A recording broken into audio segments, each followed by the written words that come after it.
What's going on, everyone?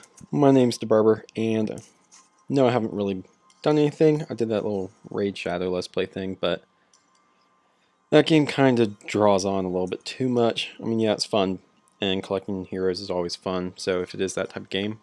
But we are back with Call of War right here, and this is honestly just a free online browser games that you can just do by typing in Call of War, and I haven't played in a while. Honestly, don't really finish a ton of the games, just because they do take upwards of sometimes even like 3 weeks, maybe 4 weeks. But with quarantine going on and COVID-19, which I hope everyone's staying safe, by the way, I just kind of figured that it would be time to do one of these again. So if we do look here, yeah, really just have not. I maybe have finished or have been like knocked out when I've been playing in maybe 8 of these, and then we do have 2 coalition victories. And right now we are playing, they have tons of maps in this game, by the way. So the map we are playing on right now is their 100-player map. So all these little icons are people playing if you're not familiar with this game, and then there are AI countries like those 2 right there. And really the main goal of the game is just to rack up enough points. Under game info, coalition points, you need 3,000, 877. Solo, you need 1,000 less, basically. And so, as you can see, everyone starts off with pretty much 50 points. Well, it's the second day now, but everyone pretty much starts off with 50 points. And so you can see why that does take a little bit and why these games do take a little bit. And the other reason is because everything is pretty much in real time and kind of realistic in that way. So for here, right now, it's about 5 o'clock in the afternoon, so they won't be getting there until 7:48 p.m., which is like 2 hours. So that's why, or a little over 2 hours actually, almost 3. But that's why this game does take a long time to play, because everything moves like it should. It's not fast paced, and there's no like pausing or anything because it's all online, obviously. So it is a game that does require attention just to make sure. We do have Finland over here. Right now I'm playing as Sweden, so we do have Finland here making a move, which is interesting because that wasn't even there the last, like, it was probably on 20 minutes ago. So yeah, it's just stuff like that that requires you to have a little bit of attention going forward. And you have a ton of research tech trees that you can do, just depending on your playstyle. Obviously, if you level up everything, it's probably going to hurt you in the long run rather than just focusing on a few units that you'd really like. So I tend to favor artillery a little bit more than some people might. And that was because I actually was in a game, someone in the coalition that I was in, which I'll go ahead and show you right now. Coalitions on a 100-person map, there can be 5 people towards one. Not in one right now, just because I like to wait a little bit to see who is going to do like that. And I don't want to, just in case someone does watch this for whatever reason that is playing this game, which I highly doubt happens, but I don't want to show too much. But we are able to see the United Kingdom's troop movements, and they are, I don't want to show their country too much, but they are currently moving through France right now, pretty quickly, along with Germany as well. So they probably did that in conjunction with each other.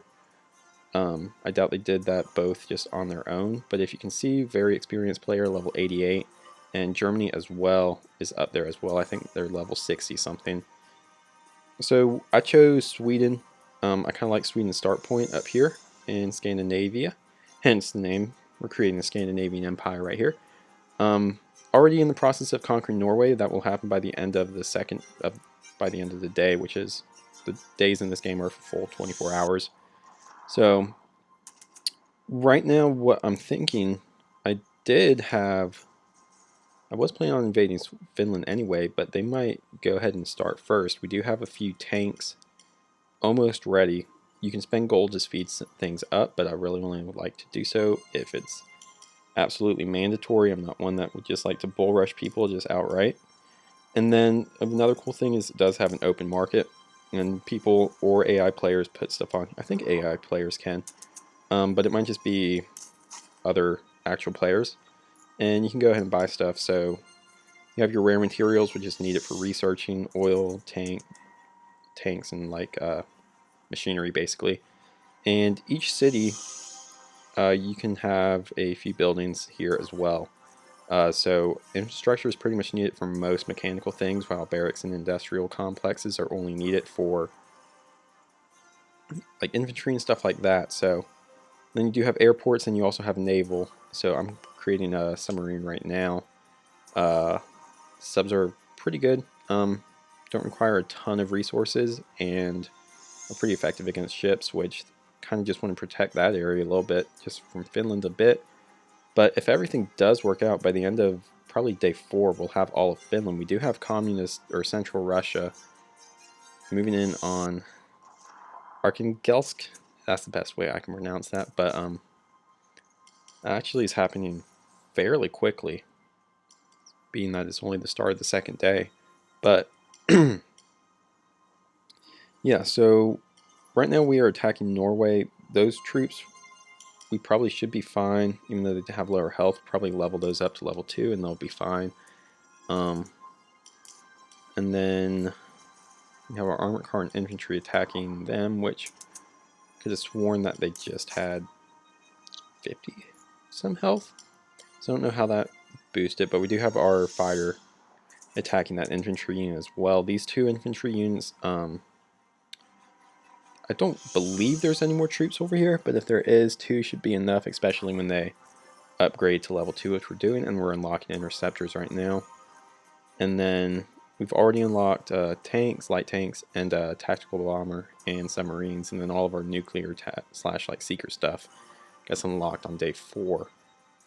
So just kind of wanted to show you all with that. I'll be keeping you all updated with how this game rolls out. Probably, I don't know, definitely won't be every day, just because there would definitely not be enough to talk about every day. But looking at our current leaders, I think the UK is on top, obviously, because they did take Paris, Equatorial Gabon, Africa. So what did they do? Leave us here, Belgium, Congo.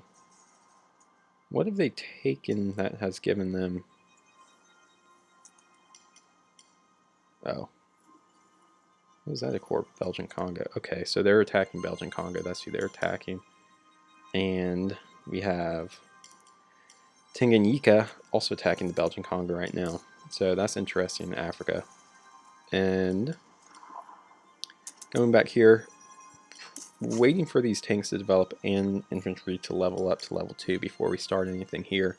I would really like my submarine to finish beforehand. I could spend gold to finish that before I start it, but I don't think it's necessarily worth it in this situation. So honestly, this is a really fun game.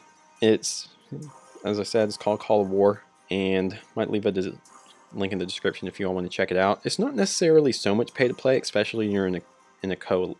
I mean, if you're soloing, you might pay a little bit, but like the gold is actually fairly expensive. You can get, well, that's not too bad, but I mean, just the fact that some people do spend $100, but those people usually will be playing on, you know, more private servers and stuff like that, rather than just these like free-to-play ones. So you don't have to worry about people just spending a whole bunch of money right away.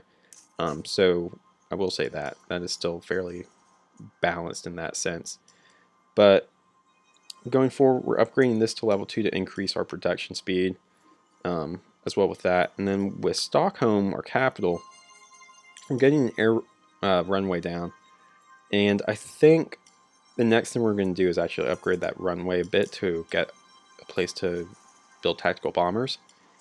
And Malmo, yeah, upgrading that to level 2, and then we'll probably upgrade the airport to level 2 there next as well. We might, just because it is producing, wait, which one is, yeah.